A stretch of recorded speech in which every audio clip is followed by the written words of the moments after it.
So in the last class, we have studied the introduction to profit and loss.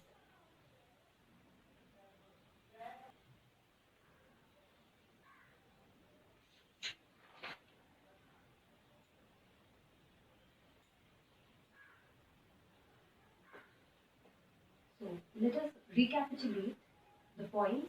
तो हमने पिछली बार profit and loss में देखा था कि प्रॉफिट होता है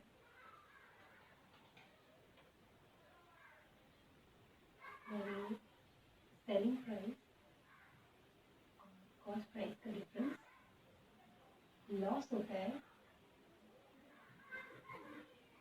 कॉस्ट प्राइस और एसपी का डिफरेंस।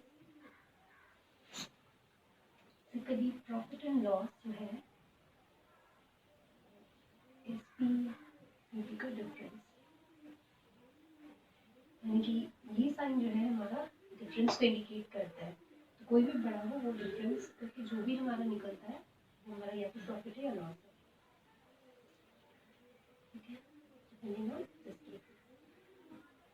तीसरे वाले में हमने कहा था कि जब सीपी और एसपी इक्वल्स होता है, तीसरे केस में हमने कहा था कि सेलिंग प्राइस और कॉस्ट प्राइस दोनों इक्वल होते हैं, तब तो ना ही प्रॉफिट होता है और ना ही लॉस होता है। ठीक है, तो हम दो नए टर्म सीखेंगे। एक है ग्रॉस प्रॉफिट। ग्रॉस प्रॉफिट क्या है?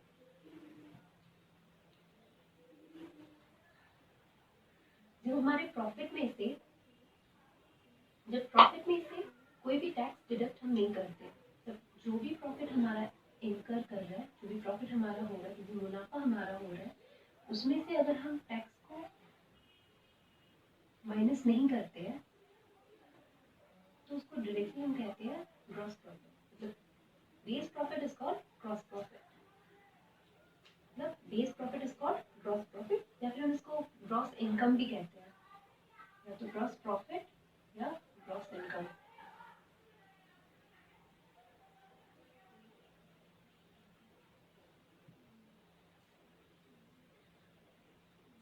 नेट प्रॉफिट तो फिर किसे कहेंगे?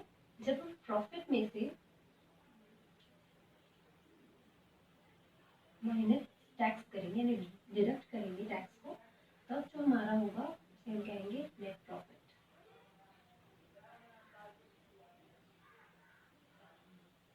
इसे हम नेट इनकम भी कहते हैं।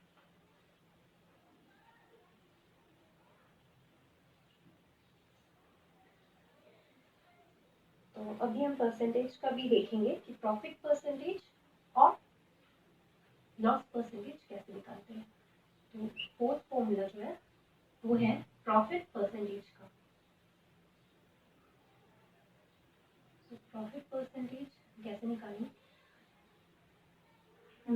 हालांकि मैं पिछले वीडियो में इंग्लिश में पूरी कंडक्ट की थी पूरी क्लास को, बस में मैंने डिसाइड किया इट वुड बी बेटर अगर मैं इसमें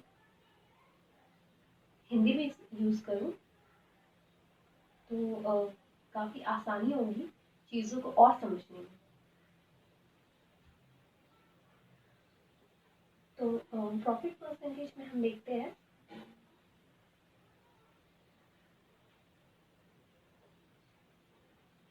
प्रॉफिट बाय जो हमारा सीपी है, सब कुछ हमारे सीपी पे बेस्ड ही होगा, कॉस्ट प्राइस पे ही। क्यों कॉस्ट प्राइस पे बेस्ड होगा? क्योंकि कुछ भी हम खरीदते हैं सबसे पहले ट्रांजैक्शन का बेसिस ही हो रहा है हमारा जब हम कुछ खरीद रहे हैं। The moment we buy something, we in the sense कि we can be a retailer also, हम खुद को एज अ शॉपकीपर भी देख सकते हैं, फिर एज अ कस्टमर भी देख सकते हैं। तो काफ़ी किसी एक पर्सन को सोच ले, that is B as a customer सोच ले, तो पहला हमारा ट्रांजैक्शन स्टार्ट होगा कब? जब हम कोई एक पर्टिकुलर आर्टिकल को खरीदेंगे, किसी ऑब्जेक्ट, पेन खरीद रहे हैं, पेंसिल खरीद रहे हैं, या कोई एक सिंगल एप्पल तो ऑब्वियसली नहीं खरीदते, बट स्टिल कंसिडर करते हैं कि एक एप्पल या 1 किलो एप्पल जो भी मतलब वो खरीद रहे हैं, तो हमारा ट्रांजैक्शन उस पॉइंट से स्टार्ट हो जाता है।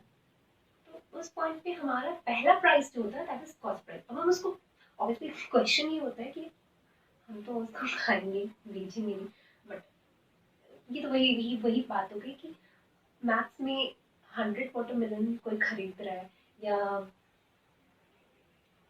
10 किलो एप्पल खरीद रहा है, लाइक ऐसे क्वेश्चंस रहते हैं जो शायद डे टू डे लाइफ में होता नहीं है, but for the sake of calculation ऐसे क्वेश्चंस होते हैं। तो मैं ये कहना चाह रही हूँ कि हमें बस इतना ध्यान रखना है कि कोई भी ट्रांजैक्शन की बुनियाद या बेसिस जो आप कहते हो वो शुरू हो जाता है कि जब हम बाई कर रहे हैं तो उसकी कॉस्ट प्राइस से। तो हमारा मुनाफा हो रहा, लॉस हो रहा, सब कुछ इस कॉस्ट प्राइस पे ही डिपेंड कर रहा है। ठीक है, हमने 100 रुपए में पिछली बार कुछ भी खरीदा एंड देन उसको बेच रहे हैं 200 में, या हम उसको 50 रुपए में बेच रहे हैं, बट देखेंगे तो वही ना कि हम 100 में किसी चीज को खरीदे और उसको हम बेच रहे हैं 200 में या 50 में।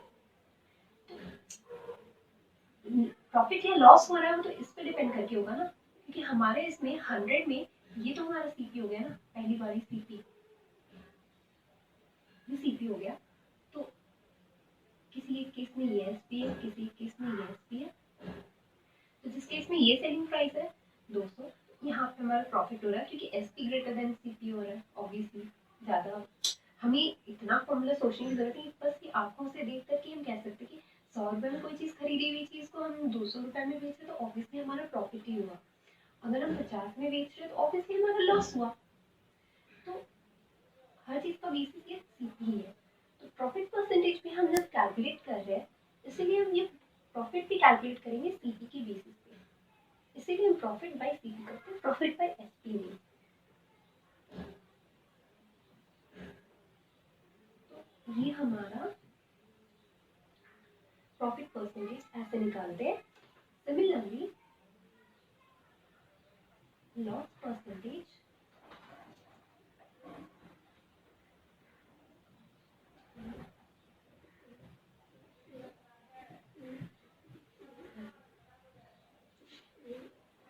एक चीज रह गया, वो है ओवरहेड। ओवरहेड क्या है?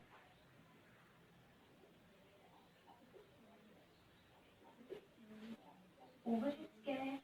कोई चीज हम मान लेते हैं, हमने बाजार से कोई एक आर्टिकल खरीदा, कुछ भी फैन या एक टेबल फैन खरीदा किसी एक शॉप से, ठीक है, उसमें अपने को मान लो लगे है 1000।